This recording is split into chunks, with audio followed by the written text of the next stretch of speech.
Day 3 of the 2024 St. Louis Rapid Blitz saw the end of the rapid portion with some very dramatic results and tons of decisive action. Heading into the standings, there was ultimately no change at the top as Nepomniachtchi, Alireza, Firouzja, and Maxime Vachier-Lagrave kept their lead with 11 out of 15 points going into the Blitz tomorrow. Now from here, the players will have 2 days of Blitz coming up with a total of 18 games to go to determine the overall winner of the event. Jumping into the highlights, we'll start with the first round of the day, which featured the battle of the leaders, MVL White against Nepomniachtchi Black. And here, Nepomniachtchi makes a really fascinating decision. He goes rook takes c5, sacrificing an exchange. This definitely wasn't necessary. Black had a number of moves here that they could play, but he decides to play this one for a win, taking the bishop on c5.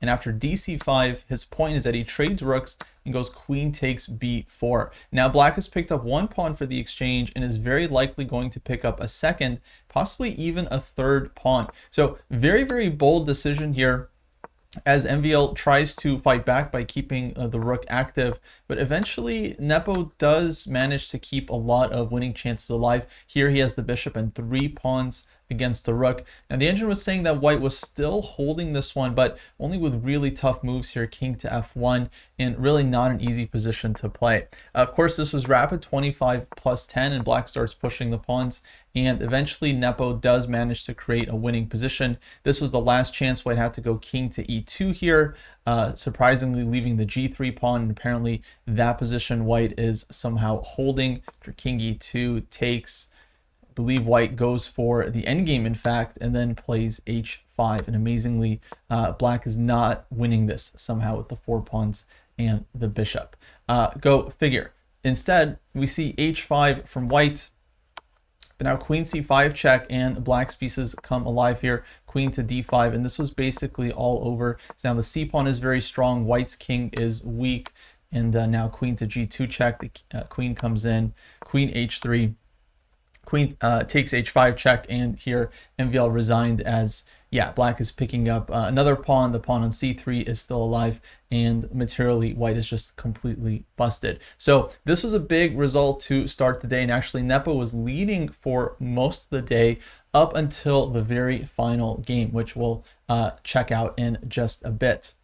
Next up, we have MVL, and MVL had a so-so day. He lost that first game to Nepo, then he made a draw, and he managed to bounce back with this win over Leinier Dominguez. Kind of a nice endgame win for MVL here. Coming out of the Berlin endgame, he finds a nice plan. He goes c4 and eventually trades off all the rooks in the position, ending up in a bishops of same color endgame. And this one was definitely drawish for some time, but long-term white always has chances because white can create a pass pawn on the king side, and black's pawns on the queen side are doubled. So it's not clear if white is 100% winning this one or not. I think for the most part, this endgame was drawn, but eventually Dominguez gets low on time and does make a critical mistake. So I'll show you guys when that actually happens here. As MVL basically tries to get the maximum from the position, advancing the pawn, advancing the bishop. Now his plan is to try to get his king over to the queen side in order to go after the a pawn. If white can get in, then that's the only way white can win, basically. And he ends up getting exactly there. And this was the key moment. After bishop e3, king to b4, black can't stop white's king from getting in, and this ends up winning. So what black had to do precisely at this moment was get ready to bring the king over to the queen side. And basically this was the only way, either king e7 or king e8. And here black would have been just in time. After king to b4, for instance, king d8, king a5, black can take the pawn on c5, king takes a6, and then king to c8. And again, black is just in time here, stopping white's king from being able to advance further. White can push the f pawn here, but the point is that black will actually be able to blockade this pawn with bishop to f8. I think in many cases, black can also just give the bishop for the pawn, as then white is going to have the wrong color rook pawn with the dark squared bishop. So super, super deep endgame here. I'll leave it to the endgame theoreticians to figure out the evaluation of this one through and through. But it looks like this is where Dominguez did end up losing it. After bishop e3, white's king is able to get in. and now the king is heading to b7, and Dominguez just resigned in this position as the king is tied down to the f pawn. He can't stop king b7 followed by a6, a7. Eventually black will have to give up the bishop for the pawn, and then white's just winning. White's just going to lock it down with the bishop on c3 and f pawn. That's always winning for white. Black's pawns can't do anything here. So very nice endgame win by MVL. Definitely not his first in the Berlin, which allowed him to regain his share of the lead going into the Blitz.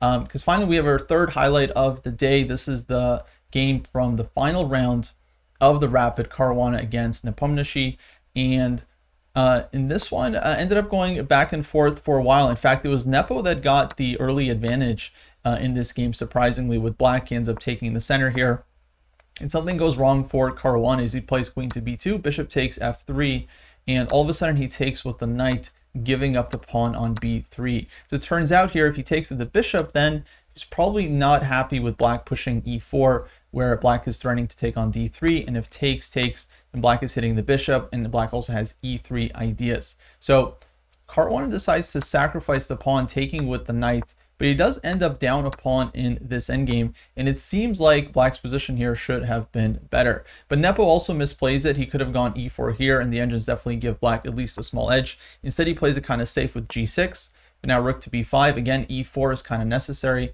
fighting for the initiative. But instead he goes a4 and bishop h3, and all of a sudden this endgame completely turns around. Caruana now has the advantage as the rook is hit on c8. The rook is tied down to the knight on c5, and if the rook moves on the c file, well then white is getting ideas like rook to c1 in the position, and black is actually under heavy pressure here. In fact, white is winning back the pawn. So Nepo decides to play knight e6 and just give the pawn back right away. But now this endgame is clearly better for white, who has a very, very strong light squared bishop. And from here, Caruana actually takes over, starts getting a very nice advantage here, king to f1. The knight on d4 is beautiful. The bishop on h3 is also very strong. White's rook here is really powerful as well. And white ends up getting a decisive advantage here, which is very unfortunate for Nepo, as again, he was leading going into this final round, but he does end up losing this one. The technique, I think, is definitely not perfect. Of course, the players are approaching time trouble at this point, but definitely it was good enough. I don't think Nepo had any huge drawing chances here, especially at this point. White is up a pawn. He's got rook versus bishop, and yeah, just very, very hard. Maybe an engine could have held it at some point, but yeah, between two humans, this is very, very difficult. Eventually, Caruana gets bishop g2, takes on d5, creating a second pass pawn. Now the bishop is just an absolute monster. It seems like this one's totally winning, but there was some intrigue left because black ends up picking up a lot of pawns on the king side. Eventually, Fabi does manage to push his a-pawn through. Black has to give the knight for it. And now it's rook and bishop against three connected passers. So definitely not the easiest endgame to convert from here, but I think Caruana's technique was definitely good enough. Rook g6, he takes on h5. Now rook to g1, I think apparently rook to g3 was a better try, but yeah, rook g1 is a lot more natural here. But now bishop to g6, and the issue is if black pushes f4 here, then he's going to get hit either with d4 check or rook a5, and the king is being pushed back. So rook c1, king d2, rook f1, king e2. Black tries to hang on to the pawns here, but it's really, really difficult. And yeah, now white's king is well placed. And eventually the rook and bishop are just too strong. Finally, white picks up the first pawn here. And now going after the rook, rook to a5, bishop to e4. Here Nepo finally resigned as white just has a very clean grip on the position.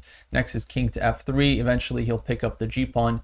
And yeah, there's just nothing that black can do with white having the extra piece, and of course the d-pawn being there for good. So huge win from Caruana, completely opens up the tournament, as this allowed both Firouzja and MVL to again catch up with Nepo and regain the shared lead. So now, three of them, Nepo, MVL, and Firouzja leading. Levon Aronian is a point behind, heading into the next 2 days where we're going to see the players play a double round robin in Blitz.